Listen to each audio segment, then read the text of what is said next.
See how I moved that thing over? It's as simple as that. If the hole is too big behind there, that's not a big deal. You want that screw pulling this whole mechanism back. And when that hole is touching on the front side, it's pulling the mechanism back.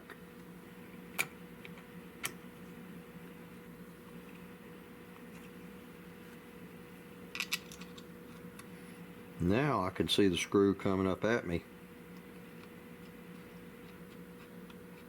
Actually, it's hitting a little tiny bit in the middle of the hole, not, but each end of the hole is correct.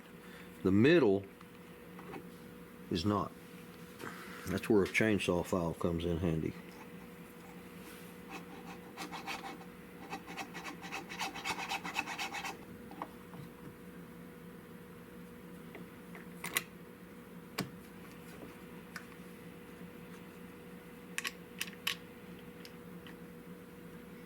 Now it lines up.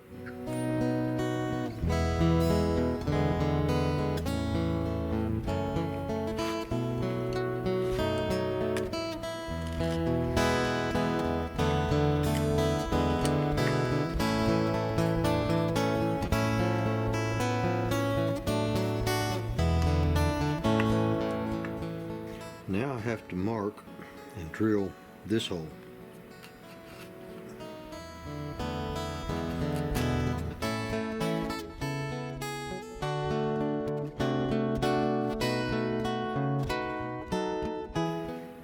Now that lets me go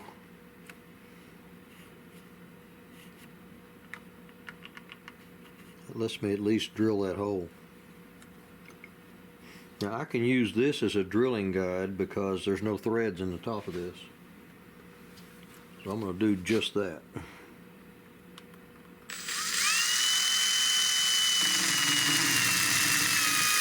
Okay, that's started. And that's centered in the middle of that, so I can take this off, connect that start and that start, which is only about that far, and just connect those two dots. It's really hard to tell where that hole is, but it's about right there.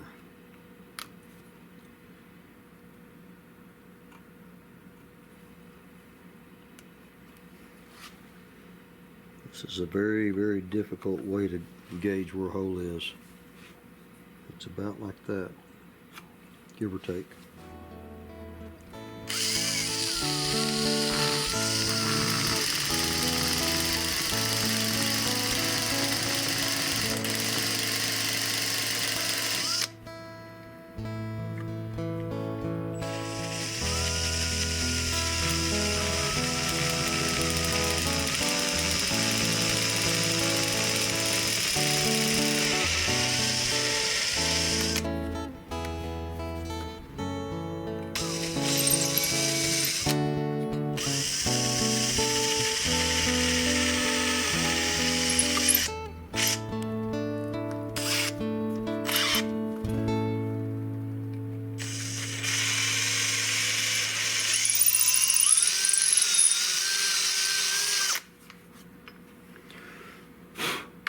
Now that screw will go in. I'm going to have to go down a little bit more in the back and in the middle because it's just too tight to even go down and let the screws tighten up.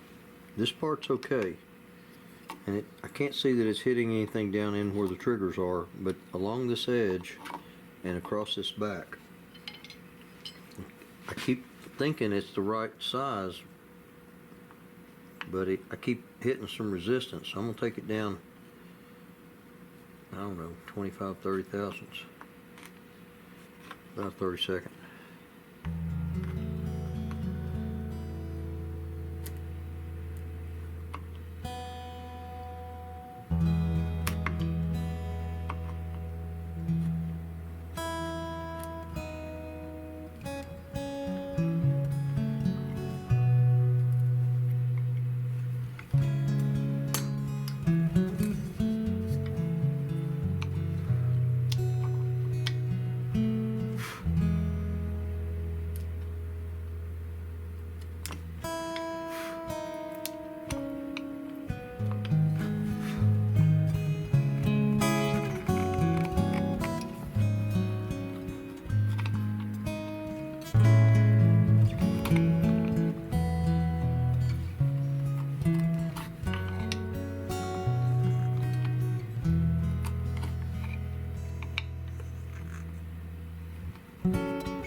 those little marks right there could possibly be holding me off near like what I'm experiencing. I just don't see them being that big of a mark. But something's holding this thing up, and I need for it to go down.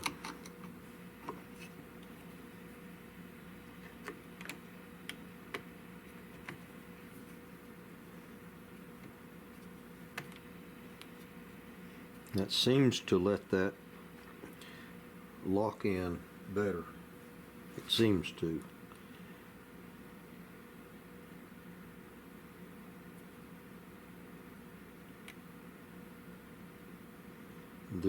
These threads are not very precise.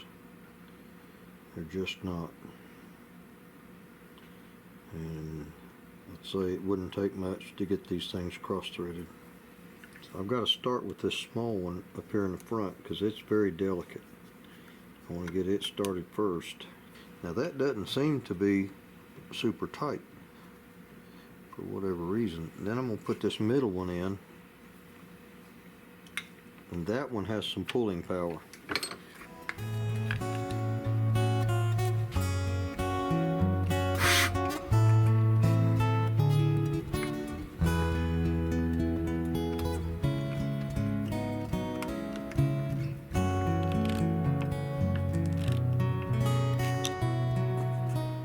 When I took some out of the back of that trigger, that did it. It let everything else line up and everything else get into position. And so now I can get all 3 screws in. I've not put all 3 of them in yet, but I'm fixing to.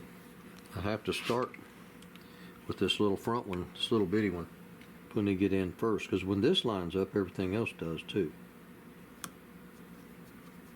Like that. I'm not going to tighten it. I'm just going to get it close.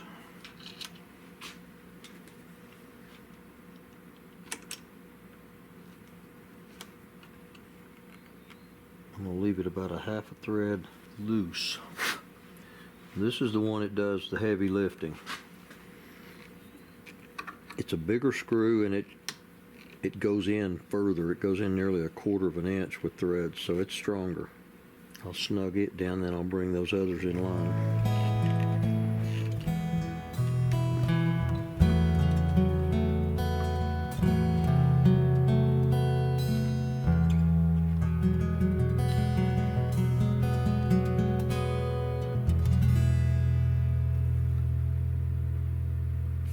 Alright, everything's bottomed out, everything's fitting well, fitting very nicely. I'm going to do something different on this. I've still got to cut my side plates out, but I'm going to bed this. I'm going to get this thing fitted really nice, bed the back of it all along that top tang before I start cutting my side plates out. That'll let it go in the correct position every time, and I won't have to fight with it. The bedding actually gets into the screw holes and lines them up and makes them align better when you're going taking it apart and putting it together several times. When you're bedding one, you have just got so long to do what you're going to do, and you had better be quick about it. There's no time to waste, my friend. No time to waste.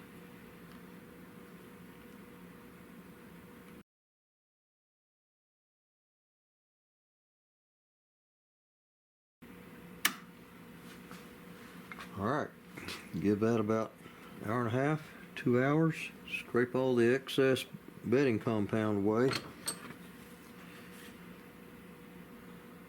I believe I like that.